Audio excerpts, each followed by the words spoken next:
Hai sob, apa kabar nih? Santuy kan? Nah, kali ini kita akan bercerita film berjudul The Man with the X-Ray Eyes yang rilis tahun 1963. Jadi tanpa berlama-lama lagi, yuk langsung aja kita masuk ke dalam ceritanya. Good morning, doctor. Good morning, nurse. Di ruang praktek Dr. Samuel, James Xavier terlihat tengah memeriksa kondisi matanya. Namun tidak seperti pasien yang datang dengan keluhan pada umumnya, Xavier hanya sekedar ingin mengecek kesehatan matanya saja. Pria yang juga berprofesi sebagai dokter itu ternyata diketahui sedang melakukan penelitian tentang penglihatan manusia. Namun uniknya, yang menjadi objek penelitian justru dirinya sendiri.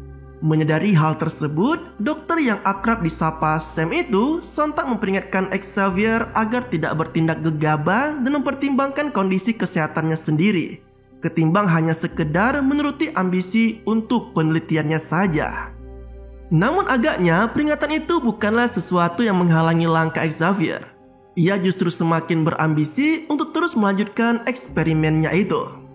Merasa tak mendapat dukungan dari Sam, Xavier lalu mendatangi rekan dokter lainnya yang sekaligus menjadi bagian dari yayasan yang mengelola semua kegiatan penelitian di sana. Adalah Dr. Diane Fairfax, sosok yang selama ini memiliki hubungan cukup dekat dengan Xavier sekaligus juga menjadi fasilitator antara tim peneliti dan pihak investor.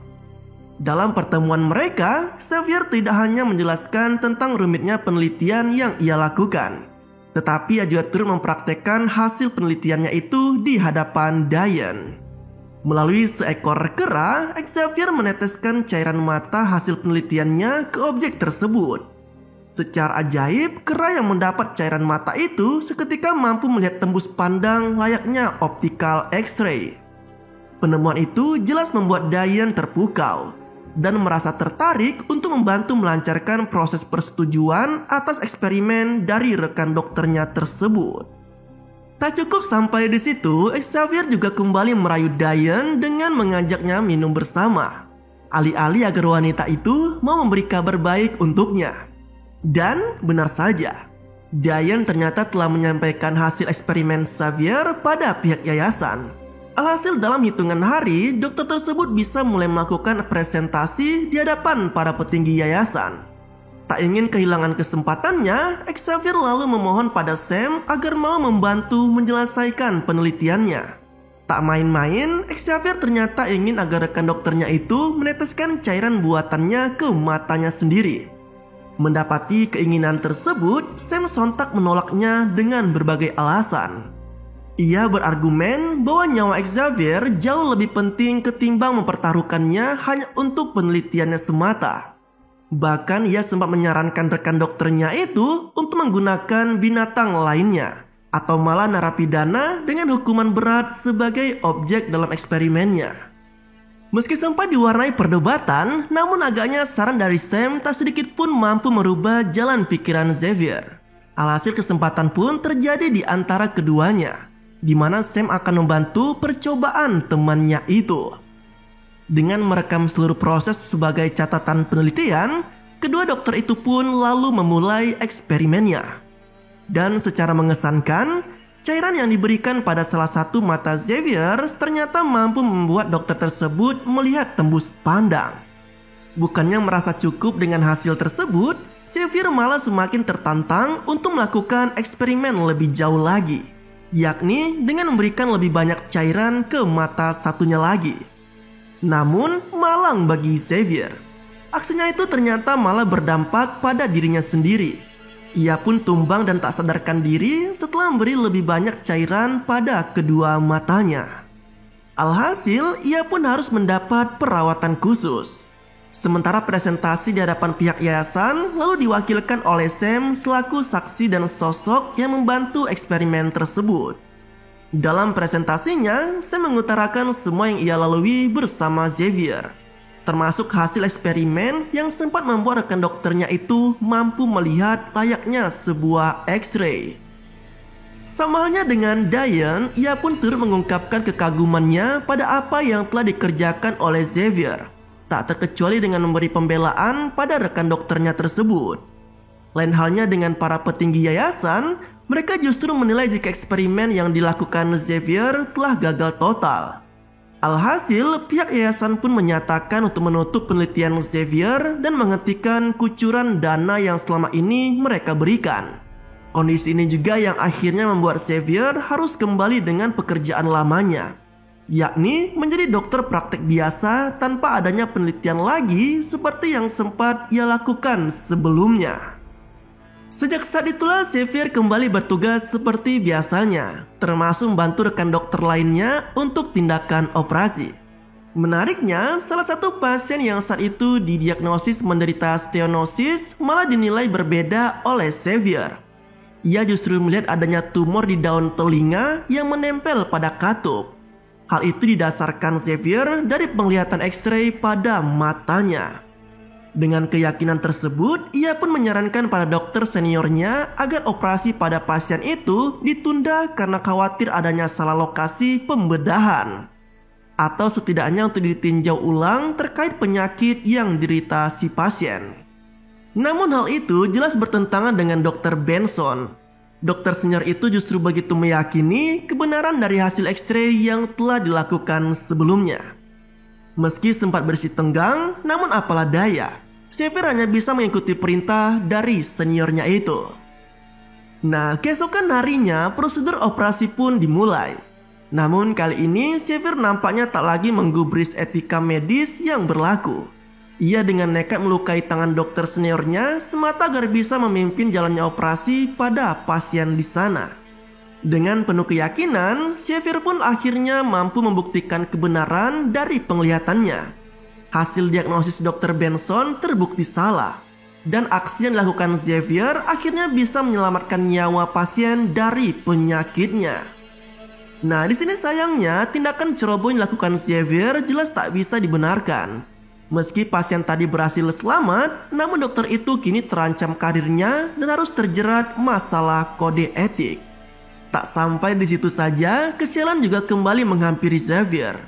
Ia yang saat itu sempat berdebat dengan Sam malah tak sengaja mendorong temannya itu hingga terjatuh dari ketinggian. Alhasil, Xavier kini tak hanya terancam masalah kode etik medis saja, melainkan juga menjadi buron atas kasus pembunuhan yang dilakukannya kepada Sam. Nah, singkat cerita, kini Xavier telah meninggalkan kehidupan lamanya dan menjadi pribadi yang baru dengan nama John Traps. Tak hanya namanya saja yang berubah, profesi dokter pun seakan tak ada lagi dalam kehidupan John. Ia kini hanya berprofesi sebagai talent di acara-acara festival.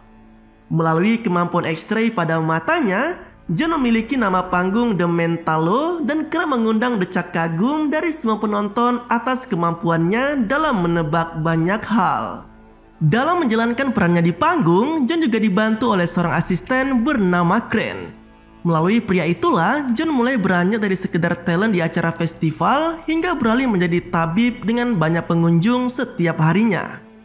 Namun petualangannya dengan Crane akhirnya terhenti setelah kedatangan Diane di tempat praktek mereka. Wanita itu mengungkapkan bahwa saat ini ia tak lagi bekerja untuk yayasan, melainkan ia telah kembali menjadi dokter praktek biasa dengan banyak pasiennya. Namun dari pasien-pasien itulah Diane akhirnya mengetahui informasi tentang kehebatan John Traps. Hingga kemudian ia kini berhasil menemui sosok peneliti yang pernah dikaguminya itu. Nah, setelah tercerahkan oleh kedatangan Diane, Xavier lalu meninggalkan Crane dan tempat praktiknya untuk memulai kehidupan barunya lagi. Tujuannya sudah pasti adalah demi melanjutkan eksperimennya dan berharap agar kondisi matanya bisa kembali seperti dulu lagi. Terlebih penglihatan Xavier kini sudah semakin parah, bahkan ia mulai terganggu karena matanya yang terus bisa melihat meski telah tertutup sekalipun. Parahnya lagi, kondisi itu juga selama ini selalu membuatnya sulit tidur hanya karena kelopak mata yang tak mampu menutup pandangannya.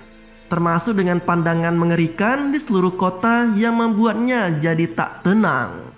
Dalam pelariannya, Xavier dan Diane yang membutuhkan dana besar untuk menyokong kebutuhan penelitiannya akhirnya memutuskan untuk menuju ke Las Vegas. Mereka meyakini jika bakat X-ray pada mata Xavier bisa membantunya memenangkan banyak permainan judi yang ada di sana. Karena dengan begitu, maka akan ada banyak uang pula yang bisa digunakan untuk mendukung penelitian Xavier dan mengembalikan penglihatannya. Di salah satu kasino, Xavier yang hanya mengawali permainan dengan modal recehan dengan cepat mampu melipat gandakan uangnya menyusul rentetan kemenangan yang ia dapat. Namun hal tak terduga malah terjadi. Kemenangan besar yang didapat malah membuat Xavier merasa di atas angin.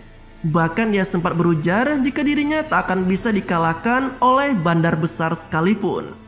Nah, sialnya, aksi yang dilakukan Xavier malah membuat pihak pengelola kasino justru menaruh perhatian kepadanya.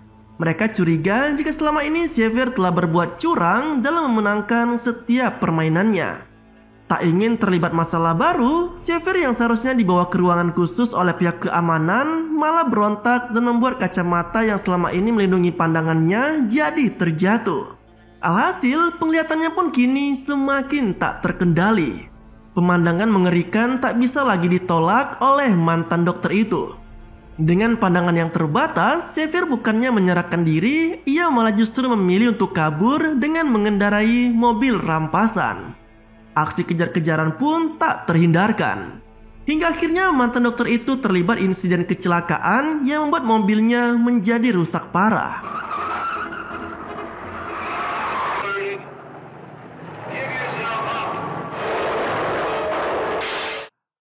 Tak ingin menyerah begitu saja, Xavier yang masih sempoyongan lalu beranjak pergi tanpa arah. Seolah hidupnya telah benar-benar berada di ujung kematian.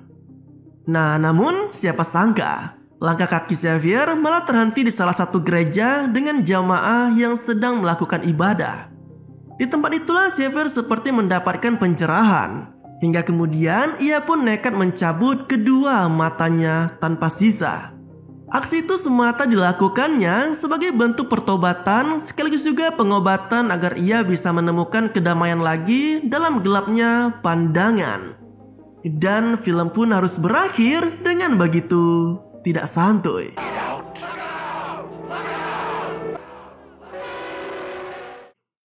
Nah, itulah cerita dari film berjudul The Man with the X-Ray Eyes yang rilis tahun 1963. Jika kalian memiliki penglihatan tembus pandang, hal menyenangkan apa nih yang akan kalian lakukan sob? Semoga caraku bercerita bisa menemani kalian di kala santuy ya sobat. Terima kasih telah menonton, sampai jumpa pada video selanjutnya.